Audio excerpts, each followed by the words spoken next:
গাজার সংঘাতের 1 বছর এবং মধ্যপ্রাচ্য সংকটের সবশেষ পরিস্থিতি নিয়ে আরও আলোচনা করতে আমাদের সাথে এই মুহূর্তে স্টুডিওতে রয়েছেন সহকর্মী তানভীর জনি। আমরা বিস্তারিত জানবো তার কাছ থেকে। জনি, স্বাগত এখন বিদেশের আয়োজনে। জনি, আমরা একদম আজকে এখন বিদেশের শুরু থেকেই বলছিলাম যে গাজা যুদ্ধে আজকে 1 বছর পূরণ হলো। তবে এই যে 1 বছর আমরা দেখেছি শুধু যে ফিলিস্তিনে ইসরায়েল হামলা করেছে তা কিন্তু এর সাথে ইয়েমেন, লেবানন এবং ইরানও আসলে এই পুরো বিষয়টার মধ্যে জড়িয়ে গেছে। আপনার কি মনে হচ্ছে এই যে 1 বছরে এই জায়গায় এসে ইসরায়েলের কি পেছনে সরে আসার কোনো কারণ রয়েছে কিনা বা কোনো সম্ভাবনা রয়েছে কিনা? ধন্যবাদ মুক্তি।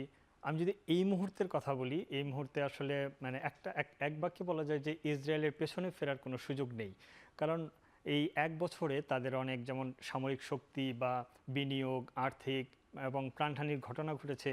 এই মুহূর্তে ইসরায়েলের ব্যাক করা বা ফিরে আসার মানে হচ্ছে ইসরায়েলের পরাজয়, এবং তাদেরই 1 বছরের যেই যুদ্ধ সেটিতে আসলে নেতানিয়াহুকে মানে পরাজয়টা মেনেই নিতে হবে।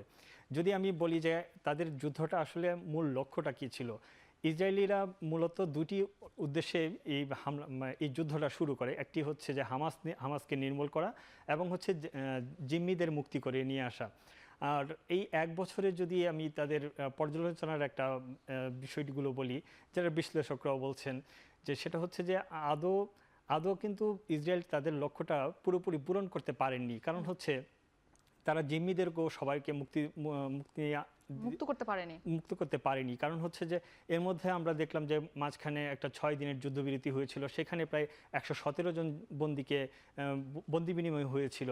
কিন্তু এরপরই আর কোনো যুদ্ধবিরতি নিয়ে অনেকবার আহ্বান জানানোর পরও কিন্তু যুদ্ধবিরতি আর কার্যকর করেনি।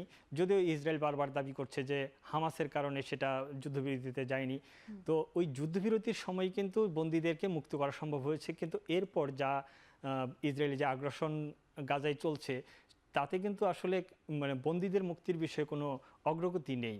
এবং আমরা প্রায় 1 বছর ধরে যাবৎ দেখছি যে বিশ্বের বিভিন্ন দেশ বা বিভিন্ন দেশের সাধারণ মানুষ, এমনকি ইসরায়েলেরও নেতানিয়াহুর বিরুদ্ধে অনেক সময় আন্দোলন বিক্ষোভ করেছে। তো এই মুহূর্তে যদি ইসরায়েল চিন্তা করে যে না, আমরা যুদ্ধে যাব না বা আমরা হামাসের সঙ্গেই একটা সমঝোতায় যাব, সেক্ষেত্রে আসলে নেতানিয়াহুরই একটা বড় পরাজয় হবে এবং তিনি জনসমর্থন হারাবেন, এটা নিশ্চিত। এবং এবারে যে জাতিসংঘ যে ছিল সেখানেও কিন্তু আমরা দেখেছি নেতানিয়াহু খুব কঠোর ছিলেন এবং তিনি সেখানেও বলেছেন যে তিনি কোনোভাবেই ছেড়ে দেবেন না। মানে এমন একটা হুঁশিয়ারি কিন্তু তিনি দিয়েছিলেন, যেটি আপনি বললেন যে আসলে নেতানিয়াহুর আসলে পরাজয় ফিরে আসার। আচ্ছা, যদি যুদ্ধটা বিস্তৃত হয়, কারণ ইতিমধ্যে তো এখানে ইরান আসলে জড়িয়ে পড়েছে, যদি এরকম এই পরিস্থিতিটা আরও জটিল পর্যায়ে চলে যায়, সেক্ষেত্রে কি ইসরায়েল তার যে মিত্র যারা রয়েছে তাদেরকে কি পাশে পাবে? মানে কি মনে হয় সেখানে এই মুহূর্তে আমরা যখন হামাসের বিরুদ্ধে তারা যুদ্ধ করে তখন যুক্তরাষ্ট্র বা পশ্চিমা দেশগুলো বা ইউরোপের অনেক দেশই তাদেরকে অস্ত্র সহায়তা, নীতি সমর্থন এবং অনেক দিক থেকে আসলে সাহায্যের হাত বাড়িয়েছে। কিন্তু বর্তমানে যে পরিস্থিতিটা দাঁড়িয়েছে, যুদ্ধটা ইতিমধ্যে লেবাননের সঙ্গে যুদ্ধ জড়িয়ে গেছে এবং সেখানে ইরানের সঙ্গেও একটা সংঘাতময় পরিস্থিতির সৃষ্টি হয়েছে এবং যে কোনো সময় দুই পক্ষই পাল্টাপাল্টি মুখোমুখি বা হামলার একটা সম্ভাবনা তৈরি হয়েছে। এই মুহূর্তে আমরা হয়তো তৃতীয় বিশ্বযুদ্ধ দেখতে পারি, এরকমটা অনেকে শঙ্কা করেছে। এরকম একটা সম্ভাবনার কথা উঠছে, সবাই বলছে যে এরকম একটা সম্ভাবনা হতে পারে কিনা। কিন্তু এখানে যুক্তরাষ্ট্রও কিন্তু বারবার বলছে যে ইরান যেহেতু পরমাণু শক্তিধর, তারা ইরান কখনো স্বীকার করে না, কিন্তু সেটা যুক্তরাষ্ট্রের দাবি যে তাদের কাছে পরমাণু অস্ত্র আছে। যার কারণে যুক্তরাষ্ট্র বলছে যে ইরানকে যেন ওইভাবে হামলাটা না করা হয়, তাহলে আসলে যুদ্ধটা অনেক বিশাল আকৃতির ধারণ করবে। কারণ সেই ক্ষেত্রে আমরা দেখছি যে ইরান যেদিন ইসরায়েলের উপর আক্রমণ চালায়, ঠিক তার আগের দিনই রাশিয়ার প্রধানমন্ত্রীর সঙ্গে ইরানের প্রেসিডেন্টের একটা বৈঠক হয়েছিল, যদিও সেটা অর্থনৈতিক সুযোগ সুবিধা নিয়ে, কিন্তু সেখানেও কিন্তু মধ্যপ্রাচ্যের ইস্যুগুলো নিয়ে তারা আলোচনা করেছিল এবং কি করা যায়, ভবিষ্যৎ পরিকল্পনাটা কি, সেটা নিয়েও আলোচনা করা যায়। এই মুহূর্তে যদি ইসরায়েলের যুদ্ধটা আরও বিস্তৃত হয়, গোটা মধ্যপ্রাচ্যে ছড়িয়ে যায়, এই মুহূর্তে আসলে তাদের মিত্রদের পাশে পাবে কিনা সেটা নিয়ে ইসরায়েল একটু সন্দিহান আছেন।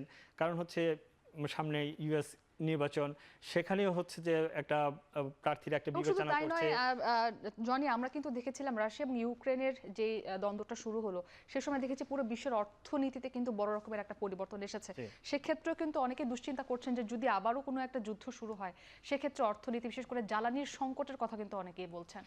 জি, জি, ওই যুদ্ধ শুরু হলে আসলে পুরো বিশ্বে একটা অর্থনৈতিক সংকটে পড়বে এবং সেখান থেকে উত্তরণের কোনো উপায়ও এই মুহূর্তে নেই। যার কারণে কোনো দেশই চাচ্ছে না যে এই মুহূর্তে বড় ধরনের কোনো ধরনের যুদ্ধ সংঘাত হোক, তৈরি হোক। যুদ্ধ বা জনি, সংঘাত হোক। আপনাকে অসংখ্য ধন্যবাদ আমাদের সঙ্গে যুক্ত হওয়ার জন্য। আমাদের সঙ্গে যুক্ত ছিলেন সহকর্মী তানভীর জনি। আমরা শুনছিলাম আজ গাজায় ইসরায়েলি হামলার আগ্রাসনের 1 বছর পূর্তি হচ্ছে। এই 1 বছরের যে দৃশ্যপটটি ছিল সেই বিষয়গুলো নিয়ে আমরা আসলে কথা বলছিলাম।